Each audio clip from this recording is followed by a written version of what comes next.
जी, असल में देखिए ये दबाते दबाते ये भूल गए थे कि ये बीजों को दबा रहे हैं। अब बीज दबाओगे तो क्या होगा, उसमें से पेड़ निकलेगा, फिर वो पेड़ बड़ा होगा, फिर वो पेड़ विशाल होगा। अब ये पेड़ ना बढ़ते बढ़ते विशाल होता चला गया। इन्होंने दबाना शुरू किया था पहले अर्नब को, फिर उन्होंने दबाना शुरू किया कंगना को, फिर इन्होंने दबाना शुरू किया अर्नब जी के रिपोर्टर्स को, फिर उन्होंने दबाना शुरू किया प्रदीप भंडारी को। अब ये दबाते दबाते इतना विशाल हो गया है कि हिंदुस्तान की पूरी जनता ही जुड़ गई है। अब किस किस को दबाओगे, किस किस को दबा पाओगे आप में जितना सामर्थ्य है वो सामर्थ्य आपकी बॉम्बे तक सीमित है, आपके महाराष्ट्र तक सीमित है, लेकिन हिंदुस्तान का सामर्थ्य पूरी दुनिया में फैला हुआ है। शायद महाराष्ट्र की गवर्नमेंट को ये दिखाई नहीं दिया होगा कि जब हिंदुस्तान की जनता ने आवाज़ उठाई थी तो केवल हिंदुस्तान पर्टिकुलर देश ने नहीं उठाई थी, उस समय आवाज़ें आई थी पूरी दुनिया से। Russia, Mozambique, America, Australia, Canada, Ukraine, ऐसी ऐसी जगहों से आवाज़ आई। तो आप किसको दबा रहे हो, किसको दबाने की कोशिश कर रहे हो आप? और आपको क्यों लगता है कि आप दबा पाओगे? क्या आप 130 करोड़ की जनता को दबाने के सामर्थ्य रखते हो? मैं जानता हूं कि आप ये अंदर ही अंदर जानते हैं और ये आपके अंदर का डर है जो आपसे ये सारे कुकृत्य करवा रहा है। लेकिन हर एक चीज़ का अंत होता है और आपका अंत यहीं होगा और इसी मातृभूमि पे होगा, क्योंकि आपने मातृभूमि के साथ विश्वासघात किया है। लेकिन इस विश्वासघात को ना ही मातृभूमि सहेगी और ना ही ये देश की जनता। देखिए, मेरे हिसाब से तो बॉम्बे पुलिस को हक ही नहीं है कि वो पुलिस वालों की वर्दी पहन सके, क्योंकि उस वर्दी के ऊपर हमारा नेशनल एम्बलम होता है, हमारा स्तंभ लगा होता है और उस वर्दी की जो इज्जत होती है ना, वो आर्मी की वर्दी से कम नहीं होती है। हम भारत के नागरिक जो आम जनता है, जब किसी पुलिस वाले को देखते हैं, आज भी हमारे दिमाग में यही छवि आती है कि ये हमारी सुरक्षा के लिए खड़े हैं। और जो काम बॉम्बे की पुलिस कर रही है उसको देखते हुए ये साफ समझ में आता है कि ये गली का गुंडा है। ये काम केवल एक गली का गुंडा कर सकता है कि भैया इस बंदे को जाओ जाकर के परेशान करो।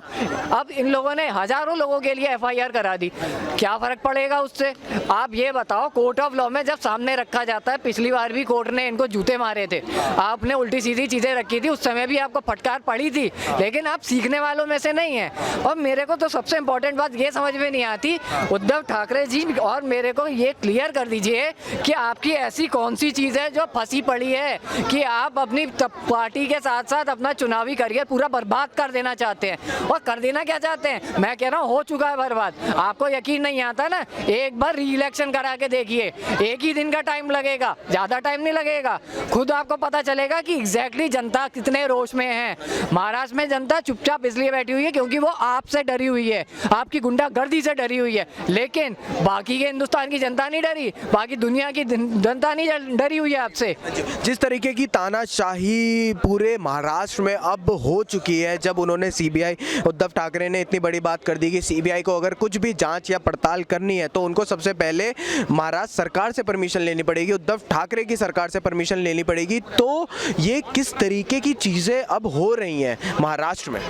देखिए, मैं तो ये कहूँगा इस बारे में कि उद्धव ठाकरे जी ने निजी तौर पे मोदी जी को चिढ़ाने की कोशिश करी है कि भैया हमने तो आपका नाम इस्तेमाल करके पहले सरकार भी बनाई, उसके बाद हमने केस भी अपने हिसाब से घुमाया, उसके बाद हम अब CBI को आने नहीं देंगे, आप क्या कर लोगे? मेरे को तो ऐसा लग रहा है उद्धव ठाकरे सीधे सीधे मोदी जी को चैलेंज कर रहे हैं कि मोदी जी हम तो नहीं घुसने देंगे आपकी CBI को हमारे क्षेत्र में, अब आप जो कर सकते हो कर लो।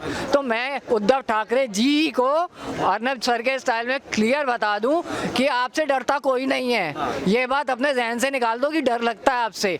और दूसरी बात, CBI जांच तो करेगी, या तो आप प्यार से करवाओगे या सब्जुगेटेडली करवाओगे, लेकिन करवानी तो आपको पड़ेगी, क्योंकि हमें तो सच्चाई जाननी है, चाहे वो TRP मामला हो, चाहे वो अर्नब वाला केस हो, चाहे वो सुशांत का केस हो, दिशा का केस हो। मैं तो कहूँगा जिया खान का भी केस उठना चाहिए, उसमें भी हमें अभी न्याय चाहिए। जिया खान की मदर को हम देखते हैं, वो इतने सालों से लड़ रही है न्याय के लिए, लेकिन न्याय नहीं मिला। लेकिन इस बार यहाँ हमारे देश में एक हिंदू प्रेमी पार्टी है, वो न्याय देने की क्षमता भी रखती है और उसका जज्बा भी है। और मैं अच्छे से जानता हूँ कि हमारी CBI एजेंसी जांच कर रही हैं, और अगर महाराष्ट्र की गवर्नमेंट ये सोचती है कि वो इनको रोक के बच जाएगी, तो आपकी ये गलतफहमी, आपका पागलपन बन चुका है और इससे बाहर आइए, क्योंकि हमारे पास इतने वार्ड नहीं है पागल खाने में कि हम इतने पागलों का इलाज इलाज करा सकें। सर बॉलीवुड इंडस्ट्री के ही लोग, उनकी जो सुशांत सिंह राजपूत जी के इंडस्ट्री के लोग ही सामने नहीं आए हैं, लेकिन वहीं अगर जेएनयू जाने की बात हो जाती है या फिर टुकड़े टुकड़े गैंग के साथ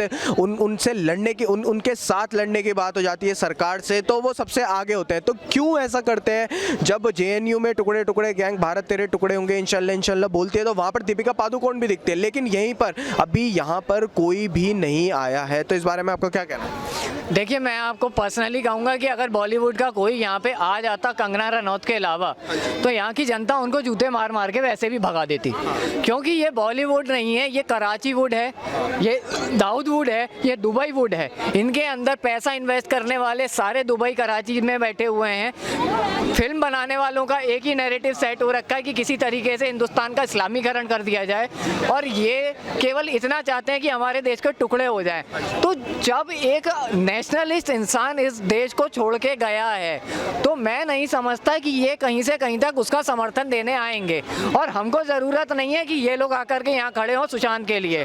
हमने स्टार्टिंग में बहुत इन लोगों से मांग करी, बहुत इन लोगों से अपील करी कि आप हमारा साथ दीजिए, आप सुशांत के समर्थन में आके खड़े होइए। एक बंदा सामने नहीं आया, और मैं ये बात इन लोगों को मुँह पे कह रहा हूँ, एक बंदा सामने नहीं आया, फिर वो अमिताभ बच्चन हो, सलमान खान हो, शाहरुख खान हो, आमिर खान हो, अक्षय कुमार हो, अजय देवगन हो, या कोई भी। और उसी दिन से इन लोगों का पूर्ण बहिष्कार शुरू हो गया। अब तुम जेएनयू में जाके खड़े हो, तुम शाहीन बाग में जाके लेटो, या कहीं भी लोट लगाओ, हमें कोई फर्क नहीं पड़ता। हमने तुम्हारा बहिष्कार करना है, और साथ साथ हर उस ब्रांड का बहिष्कार करेंगे जो तुम्हारे साथ जुड़ा हुआ है, जो तुमको प्रमोट करता है।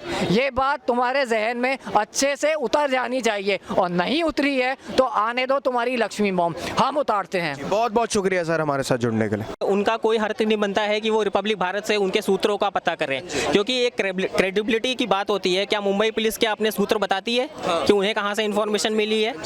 क्या वो बता सकते हैं? क्या वो सारी डिटेल्स जनता के सामने पब्लिक कर सकते हैं? क्यों वो 3:30 बजे रात में एक कॉमन मैन के घर पे जाके उसे वो थ्रेट कर रहे हैं कि तुम रिपब्लिक का नाम लो instead of going for India TV? क्यों? वो तो एक आम इंसान था, उसको तो उस मशीन के बारे में भी नहीं पता कि वो मशीन क्या फंक्शन करती होगी। उसने फिर भी उसने क्लियर कट बोला कि ना मैं रिपब्लिक देखता हूँ, ना मैं इंडिया टीवी देखता हूँ, मैं तो न्यूज़ नेशन देखता हूँ। तो फिर अननेसेसरी उस पर दबाव क्यों बनाया जा रहा है? क्यों रिपब्लिक को टारगेट किया था? और 1000 वो भी ब्रिटिश काल के कानून को वो लेके आए, उसको उन्होंने उसको एप्लीकेबल करवा दिया, जो कि हमें होना भी नहीं चाहिए था।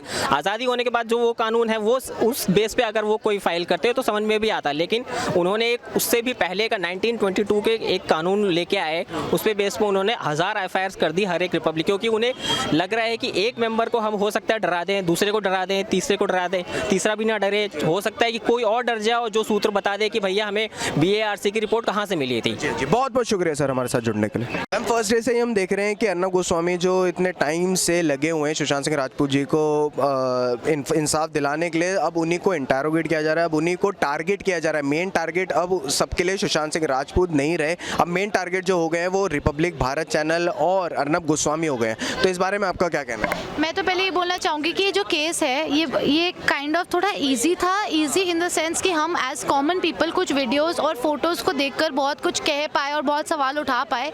तो जो प्रोफेशनल्स है जिनके पास actually physically they can see all that, तो उन लोगों के पास तो बहुत ज़्यादा एविडेंसेस और प्रूफ्स होंगे, उनको बहुत सच्चाई पता होगी, जो सिर्फ हम नॉर्मल वीडियोज़ और फोटोज से देखकर कर रहे हैं। सो आई फील कि इन्होंने they've not done their job very well, they've done it really badly, and Arnab ने अपना जॉब बहुत अच्छे से किया है। ऑब्वियसली जर्नलिस्ट है, इतना अच्छा हमारे तक पहुंचा रहे हैं, जो विटनेसेस और प्रूफ से जो एक्चुअली पुलिस का इनिशियली काम था वो भी Arnab and team did it.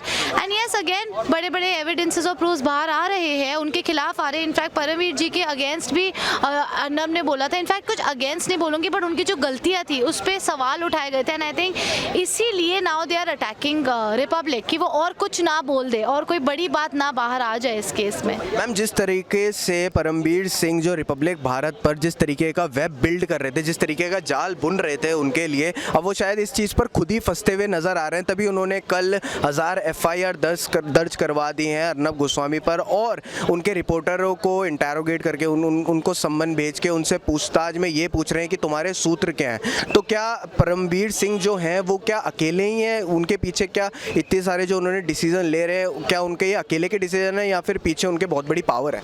नहीं, मुझे नहीं लगता उनके अकेले के डिसीजन है। यस, मुझे लगता है there is something else to it, but sir जिस तरीके से आवाज़ दबाई जा रही है हर किसी की जो भी सुशांत सिंह राजपूत जी के लिए खड़ा हो रहा है, तो उस बारे में आपका क्या कहना है? यहाँ पे ये है कंसिप्रेंसी है, यहाँ पे जो बड़े लोग ही मुंबई पुलिस ने उसका साथ नहीं दिया ना, और कुछ न्यूज़ चैनल वाले उन्होंने फेक चीज़ें दिखाई, लोगों को लगा यही है। अब तो सीधी सीधी बार्क ने उसके ऊपर बार्क भी क्या किया, बार्क भी उसको क्या कर दिया, फाइन लगा दिया, और 28 अक्टूबर को कह दिया कि आप माफ़ी मांगोगे, पब्लिकली मांगोगे तो सबका चेहरा खुल जाएगा। तो यहाँ पे यही कहना है हमें यूथ से कि आप स्टे यूनाइटेड रहें, हमसे जुड़े रहें, और अगर आप नहीं भी हैं तो अपने घर पे ही आवाज़ उठाते रहें, ताकि लोगों को लगेगा जस्टिस मिलेगी। या क्योंकि ये अवसर ग्लोबली डिमांड हो चुका है, और जस्टिस होगा, ये कल्प्रिट का चेहरा बहुत ही जल्दी सामने आने वाला है, हर लोग जानेंगे। सिर्फ एक SSR का ही नहीं आएगा, दिशा का भी आएगा, जिया का भी आएगा, हर कोई का आएगा, लेकिन आपको थोड़ा पैसेंस रखना पड़ता है सर। इसमें बहुत 8-10 लोगों का हाथ है, तो 1-2 दिन तो लगता नहीं है, कभी कभी तो सर 4-4 महीने लग जाते हैं। देखिए, मैं ये मानती हूँ कि जैसे जनता है वैसी ही सरकार हो जाती है। जैसे जनता हर मुद्दे को